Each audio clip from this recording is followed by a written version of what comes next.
যেমনি ভাবে আম্মা ফাতেমাকে এই কথা শুনেছে গো, আম্মা ফাতেমা কাঁদার শুরু করে দিয়েছে।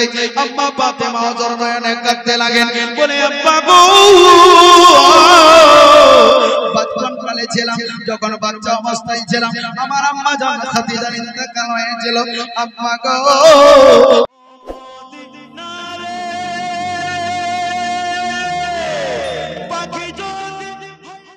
আমার নবীর যখন মানে এই দুনিয়াতে চলে যাবেন, হযরত জিবরিল আমিন আসলে দাঁড়িয়ে রয়েছে।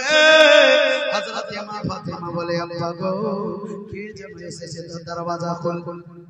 হযরত ফাতেমাকে বলে দরওয়াজা খুলো। আম্মা ফাতেমা দরজা খুলে না, বলতে লাগলেন কেন কেন? বলে আমার বাবা অসুস্থ আছে। এমনি করে 3 দিন পর্যন্ত আওয়াজ দিতে লাগলে আম্মা ফাতেমা দরজা খুলে না।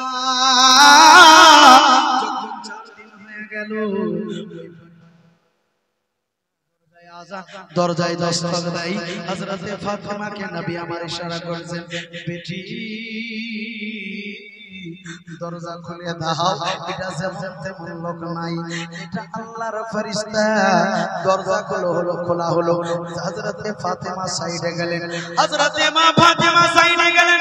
ইসরাইল যে নবীর কাছে এসেছে, হযরত মা ফাতেমা বলতে লাগলেন, জিবরাইল প্রতিদিন আসতো, জিবরাইলের পায়ের আওয়াজ আলাদা, কিন্তু এটা জিবরাইল নয়, এটা আল্লাহর অন্য ফেরেশতা।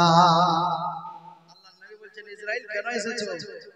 বলে আকা ইয়া রাসূলুল্লাহ, আল্লাহ পাক আপনাকে পয়গাম দিয়ে পাঠিয়েছেন। সুবহানাল্লাহ।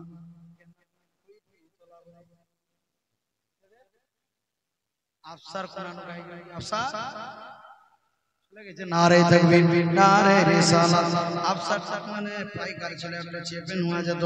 আফসার ভাইজান 200 টাকা দিয়েছে, আল্লাহ এই দানকে কবুল করে নাও, মনের স্বাদ মিটিয়ে দাও, আশা আকাঙ্ক্ষা দান করেছে, মনস্কামনা পুরা করে দাও। কেউ যদি নিজের মেয়েকে ভর্তি করতে চান অবশ্যই যোগাযোগ করবেন। কোটি টাকা ওখানে না দিছেন না, এটা মুখ এটা জি সুবহানাল্লাহ। তো এই 2 মিনিটের শুনে নেন। হযরত ইসরাইল আলাইহিস সালাম নবীর কাছে ইখতিয়ার দেখুন, নবীর ইখতিয়ার দেখুন। বলে ইসরাইল কেন এসেছো? বলে আকা ইয়া রাসূলুল্লাহ, আল্লাহ পাক আপনাকে বলেছেন যে আপনি ইহকাল থাকবেন না পরকালে যাবেন, মানে আপনি এখানে থাকবেন না, আল্লাহর সাথে সাক্ষাৎ করবেন। আমার দয়ার নবী মুস্তাফা দাঁড়ালেন, দাঁড়াবার পর হযরত ফাতেমাকে ডেকে বলছেন, বেটি ফাতেমা একটু নিকটে এসো। কানে গিয়ে বললেন, বেটি ফাতেমা রে, জানো জানো এটা কে এসেছে? হযরত ফাতেমা বললেন, আব্বা আমি তো চিনি না, জানি না, আমি জানি একটি দিহাতি আরবি এসেছে। বলতে লাগলেন, বেটি সবার কাছে জীবনে একবার যাবে, এর নাম হলো ইসরাইল। বেটি আজকে তোমাকে আলাদা করার জন্য এসেছে। বলেন না আল্লাহু আকবার। যেমনি ভাবে আম্মা ফাতেমাকে এই কথা শুনেছে গো, আম্মা ফাতেমা কাঁদার শুরু করে দিয়েছে। আম্মা ফাতেমা অঝর নয়নে কাঁদতে লাগেন, বলে আব্বা গো, বাচ্চা কালে ছিলাম, যখন বাচ্চা অবস্থায় ছিলাম, আমার আম্মা জান খাদিজার ইন্তেকাল হয়েছিল। আম্মা গো, আপনি এখন আমাদেরকে ছেড়ে চলে যাবেন, কেমন করে সহ্য করব?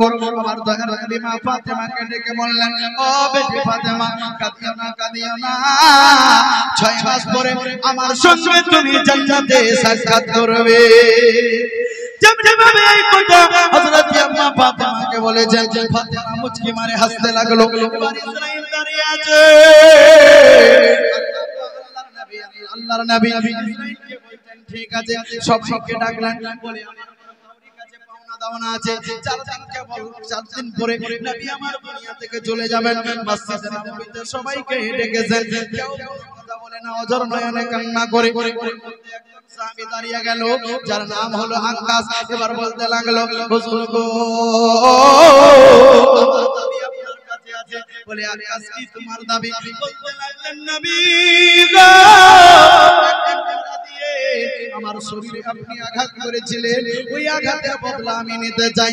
বলে কেন নেবে? ওমর তরবারি নিয়ে দাঁড়িয়ে গেলেন, ওসমান দাঁড়িয়ে গেলেন।